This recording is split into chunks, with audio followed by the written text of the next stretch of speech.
কি সুন্দর ডাঁটা শাক হয়েছে। এটা হচ্ছে অ্যাভোকাডো গাছ। আর এই যে দেখেন ডাঁটা শাক, ডাঁটা শাকের এখানে আবার একটা বৈত্যা শাক হচ্ছে। ওইখানেও কিছু ডাঁটা শাক আছে। এখন আগের মতো সময় পাই না ছাদ বাগান করার, তাই করাও হয় না। এই যে এখানে কিছু ডাঁটা শাক আছে, মরিচ গাছ, যে আমার পছন্দের মরিচ গাছ, ধনুয়া মরিচ, এখনও গাছটা বেঁচে আছে। তো এই যে এখানে একটা ধনে পাতার গাছ হয়েছে, এখন ফুল আসছে, মরিচ গাছ। এটা হচ্ছে ননি ফল গাছ।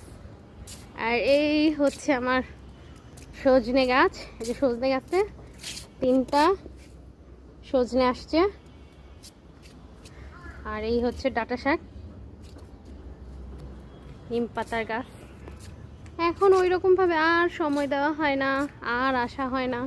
চাইলে অনেক গাছ লাগাতে পারি, অনেক জায়গা আছে, কিন্তু এখন আর মন চায় না। একটা মজার জিনিস এই যে মালবেরি গাছ।